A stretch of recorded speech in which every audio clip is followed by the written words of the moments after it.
मी वर्तन का करते, कशामुळे एका विशिष्ट पद्धतीने वर्तन करते हे समजण्यासाठी म्हणजे काचं उत्तर जर मला पाहिजे असेल तर सायकोलॉजिकल थेरीज मला मदत करतात. हे आपण मागच्या व्हिडिओमध्ये बघितलेलं आहे. आज आपण बघणार आहोत की मग हे जे मी वर्तन शिकली आहे ते बदलायचं कसं. त्यामुळे व्हिडिओ आपल्याला शेवटपर्यंत बघायचा आहे. नमस्कार, मी डॉक्टर अपर्णा अष्टपत्य. व्यक्तिमत्व सिद्धांत सगळ्यांनी अभ्यासला पाहिजे, समजून घेतला पाहिजे, कारण प्रत्येकाला माणसांमध्ये आवड आहे आणि स्वतःमध्ये पण आवड आहे. स्वतःबद्दल सगळ्यांना असं वाटतं की एका विशिष्ट पद्धतीने आपण वर्तन करतोय ते आपण बदलायला पाहिजे. काही चुका होत आहेत त्या बदलायला पाहिजेत, किंवा काही वर्तन चांगलं आहे ते अजून स्ट्रेंथन करायला पाहिजे. यासाठी आपल्याला बिहेवियरल सायकोलॉजिस्टचा अभ्यास करावा लागणार आहे. वर्तनवादी जे मानसशास्त्रज्ञ आहेत त्यांचा अभ्यास करावा लागेल. म्हणजे बघा, एखादं वर्तन मी पुन्हा पुन्हा करते कारण मला त्याबद्दल बक्षीस मिळत आहे. हे मला कोण सांगतं आहे तर जे बिहेवियरल वाले लोक आहेत ते सांगतात. मग त्यामध्ये स्किनर आले, त्यामध्ये आपल्याला पॅव्हलॉव पण माहिती असतील की ज्याच्यामुळे आपल्याला कळतं की आपण वर्तन कसं शिकतोय.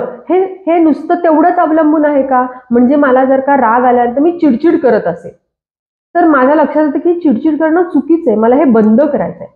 मग हे चिडचिड केल्यामुळे माझं काम होतंय का? जर काम होत असेल ह्याचा अर्थ माझ्या चिडचिड करण्याला प्रबलीकरण मिळतं, रिएन्फोर्समेंट मिळतंय. ते जर बंद केलं तर माझी चिडचिड आपोआप कमी होणार आहे. स्वतःच्या वर्तनात बदल करण्यासाठी हा सिद्धांत आपल्याला नक्कीच कामाला येणार आहे. किंवा दुसऱ्यांना जर मदत करायची असेल तुमच्या स्वतःच्या वर्तनात बदल करण्यासाठी, त्यांच्या वर्तनात बदल करण्यासाठी जर मला मदत करायची असेल तर मी नक्कीच हे वापरू शकते. आजूबाजूला घडणाऱ्या ज्या घटना आहेत त्यांचाही परिणाम मी कसे वागते त्यावरती होतो. हे मला कोण सांगतं? बंडुरा सांगतं. त्यामुळे मला बंडुराचा सिद्धांत देखील माहिती असायला पाहिजे की माझ्या आजूबाजूला काय घडतंय. प्रत्येक वेळेला मलाच ठेच लागावी असं काही कंपल्शन नाहीये. कुणाला जर लागली तर त्यांनी काय केलं आहे. त्यामुळे जर मला प्रगती करायची असेल, मला यशस्वी व्हायचं असेल तर मला काय करावं लागेल की जे यशस्वी लोक आहेत त्यांचं आत्मचरित्र वाचावं लागेल, बघावं लागेल. म्हणजे त्यांनी काय काय केलं म्हणून त्यांना पॉझिटिव्ह रिझल्ट्स मिळालेत आणि असं त्यांनी काय केलं की ज्याच्यामुळे त्यांना निगेटिव्ह रिझल्ट्स मिळाले. जे निगेटिव्ह रिझल्ट्स मिळालेले ते मला कमी करता येऊ शकतात, जे पॉझिटिव्ह मिळालेत ते मला वारंवार वाढवता येऊ शकतात. हे मला कोण सांगणार आहे? कोणची थेरी मला नीट समजून सांगेल? तर बंडुरा यांची थेरी मला हे सांगणार आहे.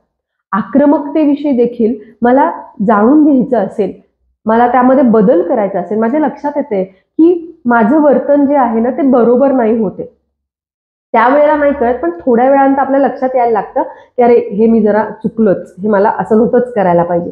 यासाठी हे सगळे जे बिहेवियरल वाले लोक आहेत हे मला मदत करणार आहे, यांचा मला फायदा होणार आहे. आणि त्यामुळे मला पर्सनॅलिटीचे जे बिहेवियर थिअरीज आहेत त्या ऐकणं, त्या समजून घेणं आणि त्या अंमलात आणणं, त्याचा उपयोग करणं. बिहेवियर थिअरीज या अशा थिअरीज आहेत की ज्यांचा आपण रोजच्या जीवनात वापर करू शकतो. मी आता नवीन वर्ष येत आहे तर आपण प्रत्येक जण काही ना काहीतरी ठरवतो की मला या वर्षभरात हे करायचंय. जे पण आपण ध्येय ठरवलेलं असेल ते जर साध्य करायचं असेल तर त्यासाठी मला हे बिहेवियर थिअरीज ज्या आहेत ना त्या खूप मदत करणार आहेत. जर मी बिहेवियर थिअरीजने सांगितलेल्या गोष्टी केल्या तर जे ध्येय मी ठरवलेलं आहे ते गाठण्याची शक्यता ही डबल एक्स होऊन जाते. त्यामुळे पर्सनॅलिटी थिअरीज सगळ्यांनी समजून घेणं गरजेचं आहे. ज्या मी ऑलरेडी तयार केलेल्या आहेत त्या फक्त आपल्याला बघायच्या आहेत. पुढच्या व्हिडिओमध्ये आपण बघणार आहोत की आता मी वर्तन स्वतःला समजून घेतलंय, मी माझं वर्तन बदललेलं आहे. पण बऱ्याचदा काय होतं, विचारांमध्ये गडबड झालेली असते, मला विचार बदलता येत नाही, मला स्वतःला स्वीकारता येत नाही. अशा वेळेला कॉग्निटिव्ह थिअरीज ज्या आहेत त्या मला तिथे मदत करणार आहेत. आणि त्या कशा मदत करणार आहात हे आपण पुढच्या व्हिडिओमध्ये बघणार आहोत. त्यामुळे पुढचाही व्हिडिओ नक्की बघा. आपण हा व्हिडिओ शेवटपर्यंत बघितला त्याबद्दल खूप खूप धन्यवाद. आणि आपल्याला काय वाटतं, आपलं मत काय हे मला कमेंटमध्ये सांगायला विसरू नका.